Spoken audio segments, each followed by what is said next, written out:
Hello students, welcome to my YouTube channel. हम लोग एक नई सीरीज स्टार्ट कर रहे हैं, वो आपके लिए हेल्पफुल होगी। DSSS, KVS, NVS, ठीक है, एंड ऑल टेट एग्ज़ाम, ठीक है। तो इसमें जो प्रीवियस ईयर क्वेश्चन आए हुए हैं उनसे रिलेटेड मैंने नोट्स बनाया है, तो ये बहुत ज़्यादा हेल्पफुल रहने वाली है आपकी प्रिपरेशन के लिए। तो देखिए, सबसे पहले हम स्टार्ट करने वाले हैं प्लांट फिजियोलॉजी। हर एग्ज़ाम में जो भी गवर्नमेंट के एग्ज़ाम होते हैं इसमें काफ़ी अच्छे वेटेज में ये आती है प्लांट फिजियोलॉजी। तो जो हमारा लेक्चर 1 है वो है ट्रांसपोर्ट इन प्लांट्स के ऊपर। तो देखो, स्टार्ट करते हैं अपना लेक्चर फर्स्ट। सबसे पहले हम देखेंगे कि प्लांट्स के अंदर ट्रांसपोर्ट होता कहाँ का है, ठीक है। ट्रांसपोर्ट इन प्लांट, देखो बच्चों, ये है हमारा प्लांट। यहाँ पे है सॉइल, इट्स अ सॉइल। इसमें होता है वाटर, ठीक है। जो रूट्स होती है, रूट हेयर्स होती है, वो वाटर को क्या करेगी, एब्जॉर्ब करेगी और उसको अपर, ठीक है, अपर पार्ट्स में प्लांट के पहुँचाएगी। यहाँ पे दिखाई दे रहा है, जैसे मैं एरो दिखा रही हूँ, अपर पार्ट्स में पहुँचाएगी। और यहाँ पे है लीव्स। लीव्स क्या करेगी, फोटोसिंथेसिस की हेल्प से फूड बनाएगी और प्लांट्स के दूसरे जो पार्ट्स है उन तक पहुँचाएगी। तो इस तरीके से प्लांट में ट्रांसपोर्ट होता है। किस किस का, वाटर, हार्मोन्स और मिनरल्स का होता है जाइलम के थ्रू, और फूड का होता है फ्लोएम के थ्रू। तो ट्रांसपोर्ट हमने देखा प्लांट्स में कैसे होता है, वाटर का होता है जाइलम के थ्रू, वाटर के साथ साथ मिनरल्स, क्योंकि सॉइल में मिनरल भी प्रेजेंट है, और हार्मोन्स का भी किसके होता है, जाइलम के थ्रू। और जो फूड का होता है, जो शुगर स्टार्च का होता है, वो होता है फ्लोएम के थ्रू। अब देखो बच्चों, अब जो ट्रांसपोर्ट होता है वो शॉर्ट डिस्टेंस पे भी हो सकता है और लॉन्ग डिस्टेंस पे भी हो सकता है। शॉर्ट डिस्टेंस पे भी किस तरीके से हो सकता है, सेल टू सेल हो सकता है, एक सेल से दूसरी सेल में ट्रांसपोर्ट हो सकता है। सेल के अंदर ही सब्सटेंस का हो सकता है ट्रांसपोर्ट, उसको क्या बोलते हैं हम, साइटोप्लाज्मिक साइटोप्लाज्मिक स्ट्रीमिंग, ठीक है। साइटोप्लाज्म की हेल्प से ही ट्रांसपोर्ट होना सब्सटेंस का विद इन द सेल। और क्या होगा, अक्रॉस द सेल मेम्ब्रेन भी हो सकता है, सेल मेम्ब्रेन के आउटसाइड द सेल भी हो सकता है। तो किस किस तरीके हो सकता है, आउटसाइड द सेल हो सकता है, जो शॉर्ट डिस्टेंस पे होगा, पास पास आउटसाइड सेल, ठीक है, cell to cell and within the cell, वो होता है साइटोप्लाज्मिक स्ट्रीमिंग के द्वारा, ठीक है। और ये एक्टिव भी हो सकता है, पैसिव भी हो सकता है। एक्टिव में एटीपी की रिक्वायरमेंट होती है और पैसिव में एटीपी की रिक्वायरमेंट नहीं होती। और ये डिपेंड करता है कंसंट्रेशन ग्रेडियंट पे। ये हमेशा होता है high concentration to low concentration, ध्यान रखना कैसे होता है, हाई टू लो। अब आता है हमारा long distance transport. Long distance transport में बच्चों हमें इसको ना एक नए टर्म का नाम देते हैं, उसको बोलते हैं ट्रांसलोकेशन, ठीक है। ट्रांसलोकेशन, कई बच्चे होते हैं जो ट्रांसपोर्ट और ट्रांसलोकेशन को सेम समझ लेते हैं। ट्रांसलोकेशन में ध्यान रखना, इसकी सिंपल सी जो डेफिनेशन है वो ये है कि ट्रांसपोर्ट ऑफ वाटर, कई बुक्स में वाटर मेंशन नहीं कर रखा, सिर्फ क्या मेंशन कर रखा है, शुगर, फूड, ठीक है। वाटर को ट्रांसलोकेशन में मेंशन नहीं कर रखा, लेकिन अपन जो स्टैंडर्ड डेफिनेशन है उसमें यही होता है, transport of water and food over large distance, ठीक है, लॉन्ग डिस्टेंस पे ट्रांसपोर्ट होना, ठीक है, बाय वेस्क्यूलर बंडल, ठीक है, वेस्क्यूलर बंडल, उसको क्या बोलते हैं हम, ट्रांसलोकेशन। शॉर्ट डिस्टेंस पे तो नॉर्मली डिफ्यूजन के थ्रू हो जाएगा, लेकिन अगर हमें उसे लॉन्ग डिस्टेंस, प्लांट्स की बहुत लंबी लंबी, पता है कितनी कितनी फीट हाइट के प्लांट्स होते हैं, तो इतने लंबे प्लांट्स, तो कितनी हाइट तक हमें इसका फूड और वाटर पहुंचाना है, तो वो सिंपली डिफ्यूजन से नहीं पहुंचेगा।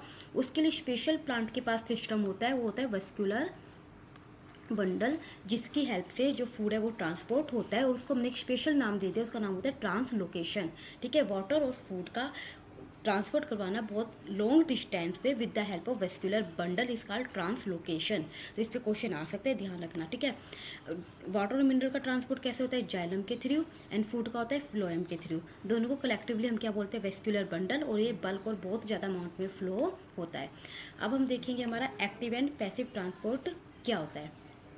देखो, जैसे हमने मैं बताया था अभी, उसमें एक्टिव ट्रांसपोर्ट में क्या रिक्वायरमेंट है, एटीपी की एनर्जी रिक्वायर्ड होती है। क्या रिक्वायर्ड होती है, एनर्जी। पैसिव में एनर्जी की रिक्वायरमेंट नहीं होती, इसमें सीधा डिफ्यूज़न होता है, ठीक है, डिफ्यूज़न। और एक प्रोसेस होती है ओस्मोसिस, ठीक है, वो भी हम डिटेल में देखेंगे। इसके थ्री होता है, इसमें एनर्जी की रिक्वायरमेंट नहीं पड़ती। अब एक्टिव ट्रांसपोर्ट देखो हमेशा क्या होता है बच्चों, ऐसे समझो, ठीक है, यहाँ पे 5 मॉलिक्यूल्स है, यहाँ पे 2 मॉलिक्यूल है। अगर हमें 2 को 5 तक पहुँचाना है, ठीक है, अगेंस्ट द कंसंट्रेशन, कंसंट्रेशन तो क्या कह रहे हैं इसके पास कम है तो इसको भेजो, लेकिन जो एक्टिव ट्रांसपोर्ट होता है वो कैसे काम करता है, अगेंस्ट कंसंट्रेशन, ठीक है। अगर हमें अगेंस्ट कंसंट्रेशन काम करेंगे तो हमें उसमें एनर्जी देनी पड़ेगी, हमें क्या देना पड़ेगा, एटीपी देना पड़ेगा, और उसको क्या बोलते हैं, अप हील मूवमेंट, क्या बोलते हैं, अप हील मूवमेंट, ठीक है। क्यों, क्योंकि हम अगेंस्ट द कंसंट्रेशन काम कर रहे हैं, आ रहा है समझ में। तो ये क्या होता है, हमेशा लो कंसंट्रेशन से कहाँ जा रहा है, हाई कंसंट्रेशन। एक्टिव में क्या होता है, लो से हाई कंसंट्रेशन, इसको क्या बोलते हैं, अपहिल ट्रांसपोर्ट।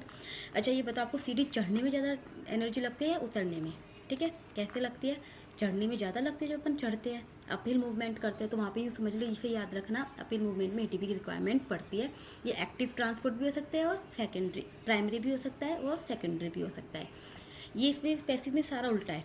इसमें मान लो यहाँ पे 5 मॉलिक्यूल थे, यहाँ पे 2 थे, तो मूवमेंट का होगा 5 का 2 से, दोनों को इक्वल कर दिया जाएगा, आ रहे समझ में।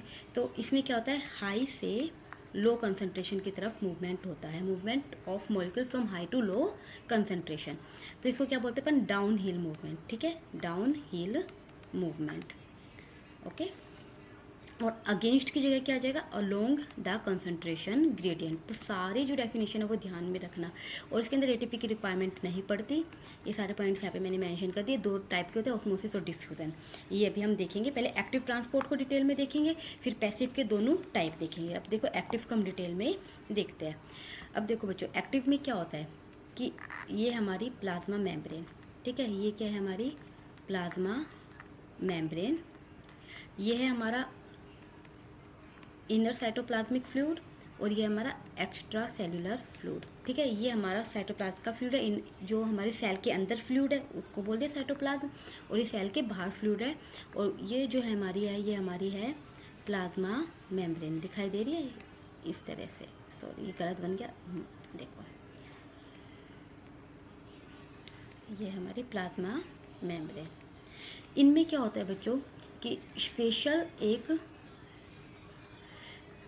देखो हाँ, पंप होते हैं, ठीक है, स्पेशल क्या होते हैं, पंप होते हैं, जिनकी हेल्प से जो होता है मूवमेंट होता है पार्टिकल्स का, ये है हमारा स्पेशल पंप। और एक चीज़ ध्यान रखना, पंप हमेशा होते हैं प्रोटीन, ठीक है, पंप हमेशा किससे बने होते हैं, प्रोटीन से बने होते हैं। पंप आर ऑलवेज प्रोटीन, ये बिल्कुल ध्यान में रख लेना, क्वेश्चन एमसीक्यू इस पे आया हुआ है, ठीक है। पंप हमेशा सिलेक्टिवली प्रोटीन से बने होते हैं। ये अब पंप यूँ नहीं है कि मतलब एक सेल में एक पंप है तो वो हर एक आयन को मूवमेंट करने देगा, ये कैसे होते हैं, सिलेक्टिव होते हैं, ठीक है। मान लो सोडियम पोटेशियम पंप है, सोडियम पोटेशियम पंप है, तो सोडियम और पोटेशियम आयन का ही मूवमेंट करवाएगा, तो हम कह सकते हैं ये कैसे होते हैं, सिलेक्टिवली होते हैं, आ रहा है। ये हाईली सिलेक्टिवली होते हैं सबस्ट्रेट और आयन के लिए। ये प्लाज्मा मेम्ब्रेन में प्रेजेंट होते हैं। अब एक नेक्स्ट पॉइंट होता है, ये इनहिबिटर के क्या होते हैं, सेंसिटिव होते हैं। मान लो सोडियम जैसा ही कोई, सोडियम आयन जैसा ही कोई और मॉलिक्यूल आ गया, ठीक है, वो पंप उसको भी क्या करेगा, उसकी मूवमेंट स्टार्ट करवा देगा, और वहाँ पे क्या होता है, पंप में ब्लॉकेज हो सकती है, वहाँ पे वो रुक सकता है। तो मान लो कोई इनहिबिटर आया, इनहिबिटर क्या होता है, इनहिबिटर जो इनके जैसा ही दिखाई दे, आ रहा है समझ में, और जो हमारे काम, जो हमारी नॉर्मल प्रोसेस है उसको रोक दे। तो सोडियम और पोटेशियम जैसा कोई इनहिबिटर आया, पंप ने उसको रिकॉग्नाइज नहीं कर पाया और उसका मूवमेंट करवाने लग गया, तो ये कैसे होते हैं, सेंसिटिव टू मेटाबोलिटिक इनहिबिटर। और हमें पता है एक्टिव में क्या होता है, अगेंस्ट द कंसंट्रेशन काम होता है, तो हमें एक एटीपी की रिक्वायरमेंट पड़ती है।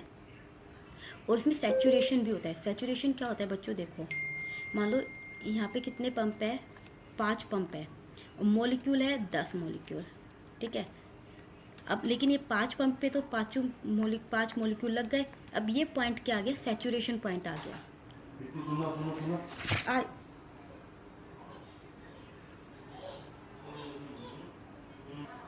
अब जो सैचुरेशन पॉइंट आ गया, उसके बाद जो पंप है एक बार में 5 ही मॉलिक्यूल को क्या कर सकता है, ट्रांसपोर्ट करवा सकता है। आ रहा है समझ में कि यहाँ पे कितने थे, 10 मॉलिक्यूल्स थे, 10 मॉलिक्यूल, लेकिन 5 पंप प्रेजेंट थे, 5 पंप। ठीक है। तो एक बार में कितने मॉलिक्यूल पास हो पाएंगे, 5 मॉलिक्यूल ही पास हो पाएंगे, तो हम उसको क्या बोल देंगे, ये उसका क्या हो गया, सैचुरेशन पॉइंट आ गया। डिफ्यूज़न में ऐसा नहीं होता, डिफ्यूज़न में सीधा ही ट्रांसफ़र होता है, तो उसके अंदर सैचुरेशन पॉइंट का कोई रोल नहीं होता। तो यहाँ पर मैंने एक एग्जांपल दे रखा है सोडियम और पोटेशियम पंप का। ये पंप है, इसमें 3 जो सोडियम आयन है वो एक्सपोर्ट हो रहे हैं और 3 जो पोटेशियम आयन है वो इन्फ्लक्स हो रहा है, अंदर की तरफ आ रहा है एक एटीपी की हेल्प से। अब देखो बच्चों, ऑस्मोसिस और डिफ्यूज़न के बारे में देखते हैं। हाँ, अब देखो, जो डिफ्यूज़न जो है और ऑस्मोसिस, इसमें थोड़ा सा डिफरेंस होता है, तो उसको बहुत मतलब ध्यान से समझना। दोनों एक तरह से काम करते हैं, दोनों जाते हैं high to low concentration, high to low concentration, ठीक है। इसमें तो सिर्फ किसका मूवमेंट होता है, वाटर का, और इसमें किसी भी मॉलिक्यूल का हो सकता है, मॉलिक्यूल, आयन, गैस, लिक्विड, किसी भी चीज़ का हो सकता है। इसमें मान लो ये हमारी इसमें क्या चाहिए, semi permeable membrane, semi permeable membrane, ठीक है। मान लो यहाँ पे सोल्यूट है, यहाँ पे क्या है, सोल्यूट है, और क्या है, वाटर है, ठीक है। यहाँ पे भी सोल्यूट है और क्या है, वाटर प्रेजेंट है। यहाँ पे है 10 मोलिक्यूल्स ऑफ वाटर और यहाँ पे है 20 मोलिक्यूल ऑफ वाटर प्रेजेंट है। अब यहाँ पर मूवमेंट कैसे होगा, और सोल्यूट मान लो सेम है 5 और 5, तो यहाँ पे ट्रांसफ़र कैसे होगा, हाई टू लो कंसंट्रेशन, सिर्फ किसका ट्रांसफ़र होगा, वाटर का ट्रांसफ़र होगा through the semi permeable membrane. इसमें सेमी परमेबल मेम्ब्रेन बहुत ज़्यादा रिक्वायरमेंट होती है, strictly require semi permeable membrane. और हाई वाटर पोटेंशियल, यहाँ पे हाई वाटर पोटेंशियल टू क्या जाता है, लोअर वाटर पोटेंशियल की तरफ मूव करता है। आ रहा है समझ में। अभी देखो ट्रांसपोर्ट, इसमें क्या होता है, आयन का भी हो सकता है, गैसेस का भी हो सकता है, लिक्विड का भी हो सकता है। एक अगरबत्ती के एग्जांपल हम पढ़ते आए हैं, ठीक है।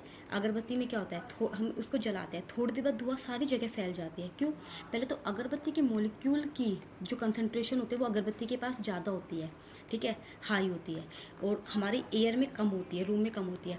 फिर वो क्या होता है, हाई कंसनट्रेशन से कहाँ जाने लग जाते हैं, लो कंसनट्रेशन पे उसके मॉलिक्यूल जाने लग जाते हैं, और हमें 2 मिनट बाद ही, मतलब थोड़ी देर बाद ही उसकी सुगंध आने लग जाती है। तो डिफ्यूज़न किसी भी चीज़ का हो सकता है, आयन का, गैसेस का, लिक्विड का, और high concentration to low concentration, ठीक है। ये यूनिफॉर्मली स्प्रेड करता है, ठीक है, जितना स्पेस उसे मिलेगा उसी हिसाब से वो क्या हो जाएगा, स्प्रेड करेगा। सिंपल कंसंट्रेशन ग्रेडियंट पे काम करता है, high to low, semipermeable membrane की ज़रूरत नहीं पड़ती, ठीक है, और इंडिपेंडेंट होता है लिविंग सेलुलर सिस्टम के। प्योर फिजिकल फिनोमिना है, ठीक है, हमें लिविंग सेलुलर्स की ज़रूरत नहीं है। जैसे मान लो सीड होता है, आ रहा है, सीड में डिफ्यूज़न के थ्रू वाटर का एंटर होना, ऑस्मोसिस वैसे हो गया, ये आ रहा है समझ में। अब एक बहुत मोस्ट इम्पोर्टेंट पॉइंट है जिस पे से 2-3 एग्जाम में क्वेश्चन आया हुआ है, all osmosis is diffusion but all diffusion is not osmosis. सारे के सारे ऑस्मोसिस वो डिफ्यूज़न है, कैसे, क्योंकि डिफ्यूज़न का मतलब क्या है, हाई से लो कंसंट्रेशन में जाना, ठीक है, आ रहा है समझ में। तो जितने भी ऑस्मोसिस है वो तो डिफ्यूज़न का फिनोमिना फॉलो कर ही रहे हैं, लेकिन डिफ्यूज़न नहीं हो सकता सारे ऑस्मोसिस, क्यों, क्योंकि डिफ्यूज़न में ज़रूरी नहीं है कि सेमी परमेबल मेम्ब्रेन हो या ना हो। अगर सेमी परमेबल मेम्ब्रेन नहीं हुई तो वो ऑस्मोसिस की कैटेगरी में नहीं आएगा। तो जितने भी ऑस्मोसिस है वो तो डिफ्यूज़न है, पर डिफ्यूज़न सारे के सारे ऑस्मोसिस नहीं है, क्योंकि ऑस्मोसिस की एक स्ट्रिक्टली रिक्वायरमेंट है कि सेमी परमेबल मेम्ब्रेन होनी ज़रूरी है। अब ये देखो, जो डिफ्यूज़न भी होता है वो 2 टाइप का होता है, सिंपल और फैसिलिटेड। मैं एक बार फिर से रिवाइज करवा देती हूँ। हमने पढ़ा ट्रांसपोर्ट एक्टिव और पैसिव, ठीक है। एक्टिव में एनर्जी की रिक्वायरमेंट थी, पैसिव में नहीं थी। पैसिव में भी हमने क्या देखा, ऑस्मोसिस और डिफ्यूज़न। अब डिफ्यूज़न में भी हम क्या देखेंगे, 2 टाइप, सिंपल और फैसिलेटेड, सिंपल और फैसिलेटेड, ठीक है।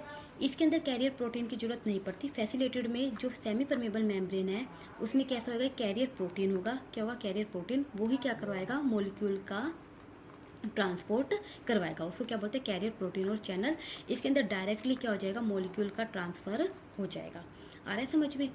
अब मान लो जो मॉलिक्यूल है वो कैसा होगा, यहाँ पर लिपोफिलिक होगा, क्यों, क्योंकि हमारी जो मेम्ब्रेन है, प्लाज्मा मेम्ब्रेन है, वो कैसी होती है, लिपिड की बनी होती है। अब जो लिपोफिलिक मॉलिक्यूल होगा उसको किसी की ज़रूरत नहीं पड़ेगी, प्लाज्मा मेम्ब्रेन उसकी एंट्री करवा देगी। और इस केस में कैसा होगा, हाइड्रोफिलिक होगा, जो वाटर लविंग होता, वाटर लविंग होगा तो प्लाज्मा मेम्ब्रेन उसको एंट्री नहीं देगी, प्लाज्मा मेम्ब्रेन में एंट्री नहीं कर पाएगा। तो क्या होगा, उसको किसी स्पेशल प्रोटीन की रिक्वायरमेंट पड़ेगी जो उसका ट्रांसपोर्ट करवा दे। तो सिंपल डिफ्यूज़न क्या होता है, कैरियर प्रोटीन की रिक्वायरमेंट नहीं होती, आ रहा है समझ में। नॉन पोलर और लिपिड सोल्यूबल मॉलिक्यूल हो जाते हैं ट्रांसपोर्ट, और रेट होता है, जो ट्रांसपोर्ट का रेट होता है वो डायरेक्टली प्रोपोर्शनल होता है लिपिड की सोल्यूबिलिटी पे। ये मॉलिक्यूल है वो लिपिड में कितना सोल्यूबल है उसी चीज़ के ऊपर डिपेंड करता है कि वो कितनी जल्दी ट्रांसपोर्ट होगा। मान लो कि अगर इसकी सोल्यूबिलिटी ज़्यादा है तो वो जल्दी ट्रांसपोर्ट होगा, सोल्यूबिलिटी कम है तो वो कम होगा। इसमें कौन से होते हैं, फैसिलेटेड डिफ्यूजन में हाइड्रोफिलिक मॉलिक्यूल होते हैं। हाइड्रोफिलिक मॉलिक्यूल होते हैं तो क्या होता है बच्चों, सीधी सी बात, हाइड्रोफिलिक होंगे तो वो प्लाज्मा मेम्ब्रेन उसकी एंट्री नहीं होने देगी, तो उनको एक स्पेशल प्रोटीन की, एक चैनल की, कैरियर की रिक्वायरमेंट पड़ती है। अभी देखो ये कुछ कुछ हमें दिख रहा है किसकी तरह है, एक्टिव ट्रांसपोर्ट की जगह, एक्टिव ट्रांसपोर्ट की तरह, बस फ़र्क कितना है, इसमें एटीपी की रिक्वायरमेंट नहीं पड़ती। कैरियर प्रोटीन बिना एटीपी की रिक्वायरमेंट के ही हाई से लो कंसंट्रेशन में पहुंचा देते हैं, ठीक है। इसमें होता है लो टू हाई कंसंट्रेशन में पहुंचा देते हैं। लो टू हाई कंसंट्रेशन में एटीपी की रिक्वायरमेंट नहीं पड़ती, लेकिन यहाँ पे रिक्वायरमेंट पड़ रही है हमें चैनल की। क्योंकि ये कैसे मॉलिक्यूल को ट्रांसपोर्ट करवा रहा है, हाइड्रोफिलिक। अब यहाँ पे भी सैचुरेशन पॉइंट आएगा, क्यों आएगा, क्योंकि पंप तो लिमिटेड ही होंगे, मॉलिक्यूल ज़्यादा होंगे, तो एक टाइम पे क्या हो जाएगी, सैचुरेशन हो जाएगी। यहाँ पे तो इस पंप की ज़रूरत ही नहीं पड़ती, जितने मॉलिक्यूल है आने दो अंदर। आ रहा है समझ में, ज़रूरत ही नहीं है किसी चीज़ की, वो अपने आप आ जाएंगे। अब इनको मान लो, इनको व्हील चेयर की ज़रूरत है, ये ऐसे लोग हैं ये खुद चल सकते हैं, तो ये अपने आप आ जाएंगे। अब व्हील चेयर 5 ही रिक्वायरमेंट है, 5 ही व्हील चेयर यहाँ पे प्रेजेंट है, और लोग 10 है हैंडीकैप, तो 5 व्हील चेयर 5 ही को ला सकते हैं एक बार में। तो इस टाइम पे क्या हो जाएगी, वो व्हील चेयर सैचुरेटेड पॉइंट तक पहुंच जाएगी। इसके अंदर ये अपने आप आ सकते हैं, तो कोई सैचुरेशन पॉइंट है ही नहीं। पे 100 लोग एक साथ आ सकते हैं, तो 100 के 100 तुम आ जाओ। आ रहा है। और इन पे भी इनहिबिटर इफेक्ट करता है, जो पंप को क्या कर सकता है, ब्लॉक कर सकता है। अब हम देखते हैं कुछ चैनल्स जो हमने देखे थे फैसिलेटेड डिफ्यूजन में, पोरिन्स और एक्वापोरिन्स, ठीक है। पोरिन्स और एक्वापोरिन्स क्या होते हैं, जैसे जो हमारी प्लास्टिड माइटोकॉन्ड्रिया और ग्राम नेगेटिव बैक्टीरिया है, उनकी प्लाज्मा मेम्ब्रेन पे कुछ ऐसे चैनल प्रेजेंट होते हैं, उनका नाम दे दिया हमने पोरिन, जो क्या करते हैं, मॉलिक्यूल्स का एंट्री करवाते हैं। वो आयंस भी हो सकते हैं, मॉलिक्यूल भी हो सकते हैं, कुछ भी हो सकता है। एक्वापोरिन क्या होते हैं, ये 8 जो सब यूनिट से बनी हुई होती है, ठीक है, 8 सब यूनिट से बनी होती है, जो क्या करवाती है, वाटर की एंट्री इनसाइड द सेल करवाता है। आ रहा है समझ में। एक्वापोरिन और पोरिन में बस इतना डिफरेंस है कि पोरिन में और भी चीज़ें, ये नॉन सिलेक्टिव होता है, इसमें आयंस, मॉलिक्यूल्स कुछ भी जा सकते हैं। लेकिन एक्वा बॉडी किसको दिखाता है, वाटर को, इसमें वाटर का ही ट्रांसपोर्ट होता है, और ये 8 यूनिट से बनकर एक पोर लाइक स्ट्रक्चर बनाता है। क्या बना दिया, एक पोर लाइक स्ट्रक्चर बना दिया, जो हमारी प्लाज्मा मेम्ब्रेन से वाटर का फ्लो करवाता है, ठीक है। अब देखो डिफ्यूज़न को कौन कौन से फैक्टर इफेक्ट करते हैं, मोस्ट इम्पोर्टेंट है ये, ठीक है। अब ये देखो, सबसे पहले आता है हमारा साइज। जितना छोटा साइज होगा उतनी डिफ्यूज़न क्या होगा, फास्ट होगा। बड़े साइज को प्लाज्मा मेम्ब्रेन से जाने में दिक्कत होगी, छोटा साइज फटाफट चला जाएगा। तो साइज क्या होता है, इन्वर्सली प्रोपोर्शनल टू क्या होता है, डिफ्यूज़न, ठीक है। जितना छोटा साइज उतनी ज़्यादा डिफ्यूज़न। अगर यू आ जाए स्मॉल साइज तो वो क्या होगा, डायरेक्टली प्रोपोर्शनल टू डिफ्यूज़न। आया समझ में, क्योंकि स्मॉल साइज जितना होगा उतना ही क्या हो जाएगा, डिफ्यूज़न फास्टर हो जाएगा। जितना ज़्यादा उसमें लिपिड सोल्यूबल की कैपेसिटी होगी, जितना ज़्यादा लिपिड सोल्यूबल होगा उतनी ही जल्दी क्या हो जाएगा, डिफ्यूज़न हो जाएगा। आया समझ में, जितना साइज छोटा उतनी जल्दी डिफ्यूज़न, जितना ज़्यादा लिपिड मॉलिक्यूल लिपिड सोल्यूबल उतनी ही जल्दी डिफ्यूज़न। फिर डिपेंड करता है ग्रेडियंट के ऊपर, ठीक है, कंसंट्रेशन ग्रेडियंट। जितना ज़्यादा कंसंट्रेशन ग्रेडियंट होगा, मान लो यहाँ पे 20 मॉलिक्यूल है, यहाँ पे 5 मॉलिक्यूल है, फटाफट चले जाएंगे। यहाँ पे 10 है, यहाँ पे 8 है, तो इनको क्या लगेगा, थोड़ा टाइम लगेगा। 20 से 5 तो जल्दी चले जाएंगे, लेकिन 10 से 8 थोड़े टाइम में जाएंगे। तो क्या कह सकते हैं, जितना ज़्यादा कंसंट्रेशन ग्रेडियंट उतना ही ज़्यादा डिफ्यूज़न होगा। आ रहा है समझ में, उतना ही ज़्यादा उस पर क्या पड़ेगा, प्रेशर पड़ेगा। मतलब अब मान लो मैंने इन 20 मॉलिक्यूल पे भी ज़्यादा प्रेशर डाल दिया, तो जितना ज़्यादा प्रेशर पड़ेगा उतनी ही जल्दी क्या हो जाएगा, डिफ्यूज़न होगा। तो अब इसको एक और अच्छे एग्जांपल से देखते हैं। यहाँ पे भी मान लो 10 मॉलिक्यूल थे, यहाँ पे 5, यहाँ पे भी 10, यहाँ पे भी 5, और मैंने इन 10 मॉलिक्यूल पे लगा दिया प्रेशर, तो डिफ्यूज़न इसमें फास्टर हो गया या इसमें, किस में होगा, ए वाले में फास्टर होगा एज़ कम्पेयर टू बी, क्योंकि ए पे क्या अप्लाई कर दिया हमने, प्रेशर, तो प्रेशर के क्या हो गया, डायरेक्टली प्रोपोर्शनल हो गया। अब आता है टेम्परेचर एंड डेंसिटी, ठीक है। जितना ज़्यादा टेम्परेचर बढ़ाएंगे उतनी ज़्यादा काइनेटिक एनर्जी बढ़ेगी और उतनी ही जल्दी फ्लो बढ़ेगा। तो टेम्परेचर होता है वो डिफ्यूज़न के डायरेक्टली प्रोपोर्शनल होता है। अब ये देखो, गर्म खाने की सुगंध जल्दी आती है, क्यों आती है? क्योंकि जैसे गर्म खाना होता है, काइनेटिक एनर्जी उनके पार्टिकल्स में क्या है, ज़्यादा है, वो जल्दी जल्दी रूम में फैल जाती है। आ रहा है समझ में? तो जितना ज़्यादा टेम्परेचर उतनी ज़्यादा काइनेटिक एनर्जी और उतनी जल्दी उनका मूवमेंट होगा। और डेंसिटी, अगर मान लो आप फ्लो करवाते हो, एक तो ऑयल का करवाते हो और एक वाटर का करवाते हो, ठीक है, कौन ज़्यादा जल्दी फ्लो करेगा? वाटर करेगा, क्योंकि इसकी डेंसिटी क्या है, कम है एज़ कम्पेयर टू ऑयल। आ रहा है समझ में? तो जितना ज़्यादा गाढ़ा मीडियम होगा, जितना विस्कस मीडियम होगा, उन वो मूवमेंट को रोकेगा और उसका डिफ्यूज़न उतना ही कम होगा। तो यहाँ पर एक जो ग्राम लॉ ऑफ डिफ्यूज़न है इम्पोर्टेंट है। जो डिफ्यूज़न होता है वो इन्वर्सली प्रोपोर्शनल होता है स्क्वायर रूट ऑफ डेंसिटी। याद रहेगा, the rate of diffusion of molecule is inversely proportional to the square root of इस डेंसिटी। इसको याद रख लेना, ठीक है। अगर डेंसिटी हाई है तो रेट ऑफ डिफ्यूजन क्या होगा, स्लो। तो 6 चीज़ें हमने पढ़ी जो अफेक्ट करती है।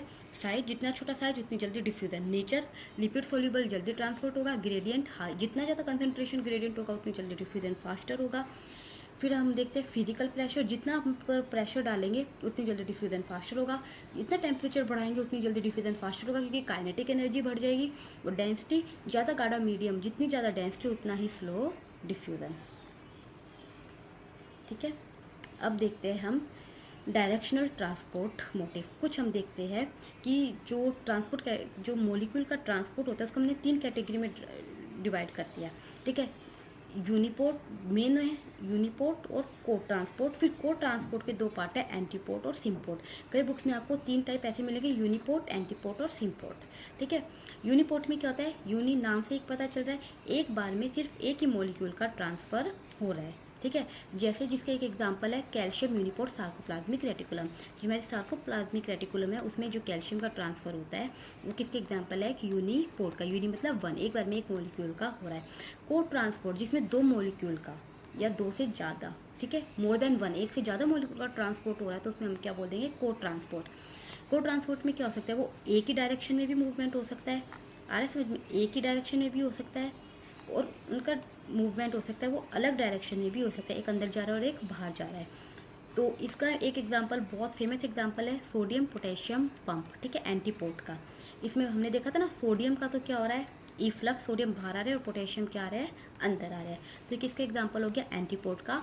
और सिमपोर्ट, सिम मतलब सिमिलरली याद रखना, ठीक है, सिम एक जैसे, एक ही डायरेक्शन में मूवमेंट हो रहा है। इसका बहुत अच्छा एग्जाम्पल है सोडियम ग्लूकोज पंप, याद रहेगा।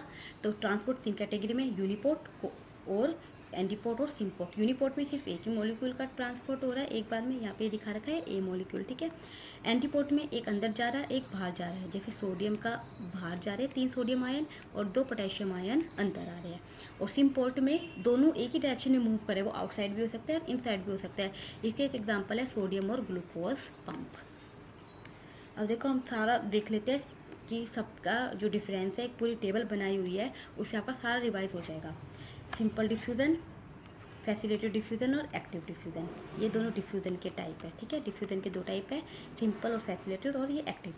अभी एक्टिव में हमने क्या पढ़ा था, एटी की रिक्वायरमेंट होती है तो इसमें टिक, इसमें नहीं होती, इसमें भी नहीं होती। डिफ्यूज़न के अंदर एटीपी की रिक्वायरमेंट नहीं होती। एक्टिव डाउनहिल नहीं है, ये अपहिल है। तो सिंपल डिफ्यूज़न और फैसिलिटेटेड डाउनहिल मूवमेंट है। डाउनहिल का मतलब क्या है, हाई से लो कंसंट्रेशन की तरफ जाना, जहाँ ज़्यादा कंसंट्रेशन हो से कम कंसंट्रेशन की तरफ जाना। एक्टिव में क्या होता है, अगेंस्ट द कंसंट्रेशन काम करता है। ये अपील है, अपील में ये डिफ्यूज़न वाले दोनों टाइप नहीं आएंगे। एक्टिव ट्रांसपोर्ट क्या है, अपील मूवमेंट है। अब मेम्ब्रेन प्रोटीन, सिंपल डिफ्यूज़न में कोई भी मेम्ब्रेन प्रोटीन की रिक्वायरमेंट नहीं थी, लेकिन फैसिलिटेटेड में भी हमने देखा था मेम्ब्रेन प्रोटीन की रिक्वायरमेंट है, कैरियर और चैनल्स की। और एक्टिव में भी क्या है, चैनल्स और कैरियर की रिक्वायरमेंट होती है। पंप हमने देखा था सोडियम पोटेशियम पंप, उसकी रिक्वायरमेंट होती है। ये सिलेक्टिवली नहीं होती, ये फटाफट आने देते हैं। लेकिन फैसिलिटेटेड डिफ्यूज़न, जो इसका कैरियर पंप है वो सिर्फ एक ही टाइप के पार्टिकल को अंदर आने देगा जिसका वो काम कर रहा है। यही जैसे इसमें भी क्या होता है, ये सिलेक्टिव होते हैं। मान लो सोडियम पोटेशियम पंप है, वो सोडियम पोटेशियम आयन को ही अंदर आने देंगे। ये सेंसिटिव इनिबिटर का हम केस डिस्कस कर चुके हैं। सिंपल डिफ्यूज़न क्या होते हैं, इनिबिटर के सेंसिटिव नहीं होते, क्योंकि इसमें अंदर ना तो कोई पंप है ना ही कोई चैनल या कैरियर प्रोटीन है। लेकिन इसमें भी कैरियर प्रोटीन है और इसमें पंप है, तो इन दोनों के इनिबिटर प्रेजेंट होते हैं। सैचुरेशन हम देख चुके हैं कि डिफ्यूज़न में तो क्या होता है, कोई पंप की रिक्वायरमेंट नहीं है, सीधा फ्लो हो रहा है, भाई आने दो, ठीक है। लेकिन इसके अंदर क्या होता है, प्रोटीन्स और पंप प्रेजेंट होते हैं, कैरियर चैनल्स और पंप प्रेजेंट होते हैं, तो वो एक बार में लिमिटेड नंबर ऑफ आयंस का ही मूवमेंट करवा सकते हैं। तो इसके अंदर एक टाइम पे सैचुरेशन पॉइंट आ जाता है। मान लीजिए 5 के 5 फिल हो गए तो उसके बाद और मूवमेंट नहीं हो पाएगा, पहले ये 5 अंदर जाएंगे फिर आगे के मोलिक्यूल अंदर जा सकते हैं। तो यहाँ पर एक सैचुरेशन पॉइंट आ जाता है। अब एक नया टॉपिक आता है इनबिबिशन, ठीक है, इनबाइबिशन, ठीक है, हम इसको मजाक में बोलते हैं इनबिबिशन, ठीक है। इनबाइबिशन क्या होता है, ठीक है, इनबाइबिशन में क्या होता है, देखो बच्चों, लिक्विड का, वाटर का, ठीक है, लिक्विड का, हमारा वाटर है, उसका सॉलिड के अंदर एंट्री होना, ठीक है, उसको क्या बोल देते हैं हम, इनबाइबिशन, ठीक है। Entry of water into the solid surface या diffusion of water into the solid surface is called imbibition। इसका एक बहुत अच्छा हमारा एग्जांपल है, हमारे जो गेट देखे वुडन गेट, ठीक है, आपने कभी नोटिस किया होगा, पहले तो ये चीज़ें होती थी कि बारिश जब रेन होती है तो हम जो गेट होते हैं वो थोड़े टाइटली बंद होने लग जाते हैं। क्यों होते हैं ऐसा, अपने आप ही ऐसी कैसे उसमें मैजिक हो जाता है, कोई मैजिक नहीं होता बच्चों, क्योंकि उस टाइम बारिश के मौसम में मॉइस्चर हो जाता है एयर में, वो मॉइस्चर गेट क्या करते हैं, एब्जॉर्ब, हमारे वुडन के अंदर क्या हो जाता है, एब्जॉर्ब हो जाता है, वो थोड़े फूल जाते हैं, तो जिसके कारण बिल्कुल हल्का सा माइनर सा चेंज आता है और वो थोड़े क्या हो जाते हैं, टाइट हो जाते हैं। लेकिन हम बायो पढ़ रहे हैं तो हमें इससे मतलब नहीं है, हम तो हमारा इनबाइबिशन किस में देखेंगे, सीड के अंदर। सीड के अंदर वाटर एब्जॉर्ब होता है जिसके कारण सीड क्या हो जाता है, जर्मिनेट हो जाता है। इसमें क्या होता है, देखो, specially subset of diffusion of water molecule are tightly absorb in the solid matrix के अंदर होता है। अगर हम इसके पीछे की थर्मोडायनेमिक्स देखें तो क्या होता है, वो ये वाटर मॉलिक्यूल क्या थे, फ्री थे यहाँ पर, ठीक है, आराम से मूव कर रहे थे, तो इनके अंदर काइनेटिक एनर्जी क्या थी, ज़्यादा थी। जब काइनेटिक एनर्जी क्या होती है, जितना ज़्यादा मोशन उतनी ज़्यादा काइनेटिक एनर्जी, तो यहाँ पर आराम से मूव कर रहे थे। जैसे ये वाटर मॉलिक्यूल इसके अंदर चले गए, यहाँ पे तो भाई जगह कम है, सीड के पास जगह कम है, तो यहाँ पे काइनेटिक एनर्जी क्या हो जाएगी, इनकी कम होती चली जाएगी। और जो काइनेटिक एनर्जी कभी भी क्रिएट नहीं कर सकते, ना ही डिस्ट्रॉय कर सकते, तो जो काइनेटिक एनर्जी है वो चेंज हो जाएगी किसके अंदर, हीट एनर्जी में। आया समझ में, इसके पीछे की थर्मोडायनेमिक्स समझ में आई। जब वाटर मॉलिक्यूल फ्री स्टेज में थे तो उनकी काइनेटिक एनर्जी क्या थी, ज़्यादा थी, ठीक है। जैसे ये सॉलिड में एंट्री करे तो इनको मूवमेंट का स्पेस कम मिला और इस केस में काइनेटिक एनर्जी क्या हो गई, कम हो गई, और काइनेटिक एनर्जी को चेंज तो होना पड़ेगा, वो किस में हो जाएगी, हीट एनर्जी में चेंज हो जाएगी। तो यही है इसके पीछे की थर्मोडायनेमिक्स। स्वेलिंग हो जाएगी, मतलब जो हमारा जो सीड है वो फूल जाएगा थोड़ा सा, ठीक है, प्रेशर लगेगा, इनवाइब्रेशन प्रेशर बोलते हैं, उसका जो साइज है वो क्या हो जाएगा, बढ़ जाएगा। यहाँ पे दिखाकर ये सीड है और इसके अंदर एंट्री दिखा रखी है, ठीक है। बायोलॉजिकल इंपॉर्टेंस क्या है, मान लो कि जैसे हमारे रूट हेयर है, वो भी जो पहला जो एब्जॉर्प्शन करती है वो किसके थ्रू करती है, इनवाइब्रेशन के थ्रू करती है। सीड जर्मिनेशन अभी अपन ने देखा ही है, उसके अंदर स्वेलिंग प्रेशर लगेगा, जैसे जैसे वाटर एब्जॉर्ब होगा प्रेशर लगेगा और सीड हमारा जर्मिनेट हो जाएगा। आ रहा है समझ में। और एक और इसका बहुत अच्छा रोल है, जो एपीफाइट्स जो प्लांट्स होते हैं, मतलब जो किसी और प्लांट्स के ऊपर रहते हैं, ठीक है, plants that survive on other plant, वो अपना एब्जॉर्प्शन कैसे करते हैं, वो भी जैसे जो एयर के अंदर मॉइस्चर होता है उसको एब्जॉर्ब करते हैं बाय द प्रोसेस ऑफ इनवाइब्रेशन। मान लो ये हमारा प्लांट है, इसके ऊपर एक हमारा जो ऑर्किड का जो रूट्स है वो लटक रही है, ठीक है। अब इनको मॉइस्चर चाहिए, वाटर चाहिए, तो वो एयर से सीधा लेते हैं, कौन सी प्रोसेस के थ्रू, इनवाइब्रेशन के थ्रू लेते हैं। आया समझ में, कोई डाउट। और एक चीज़ ध्यान रखना बच्चों, इंपॉर्टेंट हो रहा है, जो लिग्निफाइड सेलुलर एलिमेंट है वो वाटर को इनवाइब नहीं कर पाते, क्योंकि वो बहुत कॉम्पैक्टली अरेंज है, वो वाटर को अंदर आने ही नहीं देते, जिनके ऊपर किसकी लेयर है, लिग्निन की लेयर प्रेजेंट है। तो इस पे से क्वेश्चन आ सकता है, मोस्ट इम्पोर्टेंट पॉइंट है, ठीक है बच्चों। यहाँ पे जो भी लाइनें लिखी हुई है, जो भी हर एक लाइन आपके एग्ज़ाम के पॉइंट ऑफ व्यू से बहुत इंपॉर्टेंट है, तो कुछ भी मत छोड़ना इसमें से, क्योंकि मैंने बहुत ज़्यादा छोटे करके नोट्स बनाए हैं जो जो इम्पोर्टेंट पॉइंट थे उनको लेकर। इनवाइब्रेशन कैपेसिटी मैकेनिज्म, जरूरी नहीं है कि सारे की सारी चीज़ों में इनवाइब्रेशन की रेट सेम हो, कुछ में इनवाइब्रेशन जो एब्जॉर्प्शन होता है वाटर का सॉलिड में ज़्यादा होता है, किसी में कम होता है, तो उसके बेस पे ये यहाँ पर दिखाया गया है। इस पे कितनी बार क्वेश्चन आए हुए हैं आप सोच भी नहीं सकते इस टेबल पे, ठीक है, नेट लेवल पे भी क्वेश्चन आ चुका है इस पर। तब देखो, अगार अगार होता है उसमें सबसे ज़्यादा होता है, फिर प्रोटीन, फिर कार्बोहाइड्रेट, फिर स्टार्च, और सबसे कम होता है पैक्टिन में, और लिग्निन में तो होता ही नहीं है। ठीक है, तो याद रखोगे ये टेबल, अगार अगार, प्रोटीन, कार्बोहाइड्रेट, स्टार्च और पैक्टिन। थोड़ा इस हिसाब से अगर, ठीक है, अगर प्रोटीन कार से पैक हुआ, ठीक है, अगर प्रोटीन कार से पैक हुआ, यूँ याद रखना है। ठीक है, अगर प्रोटीन कार से पैक हुआ, तो थोड़ा कुछ दिमाग में रह जाएगा। अब इसका एक हमें केस स्टडी करी। ठीक है, एक हमने लिए पी सीड, ठीक है, पी सीड, ठीक है, पी सीड ले लिया, और हमने लिया एक मेज़ का सीड, ठीक है, मेज़ ग्रेन ले लिया। ठीक है, आ रहा है समझ में। जो पी सीड होता है उसके अंदर प्रोटीन ज़्यादा होता है, प्रोटीन क्या होता है, ज़्यादा होता है, और जो मे सीड होता है उसके अंदर क्या होता है, स्टार्च ज़्यादा होता है। अब अब बताओ किस में इनवाइब्रेशन ज़्यादा होगा, बताओ किस में इनवाइब्रेशन ज़्यादा होगा। देखो, हमने एक टेबल याद की थी, क्या थी, अगर, ठीक है, प्रोटीन कार से पैक हो, ठीक है, प्रोटीन के अंदर इनवाइब्रेशन ज़्यादा है एज़ कम्पेयर टू स्टार्च, और पी में क्या ज़्यादा है, प्रोटीन ज़्यादा है, तो इसी में क्या होगा, इनवाइब्रेशन क्या होगा, ज़्यादा होगा। स्टार्च वाले में, मेज वाले में क्या होगा, कम होगा। आया समझ में, प्रोटीन में इनवाइब्रेशन ज़्यादा है, स्टार्च में क्या है, कम है। तो इनवाइब्रेशन समझ में आया। तो बच्चों आज के लिए इतना ही काफ़ी। जो अगर आपको वीडियो पसंद आई हो तो चैनल को सब्सक्राइब करें।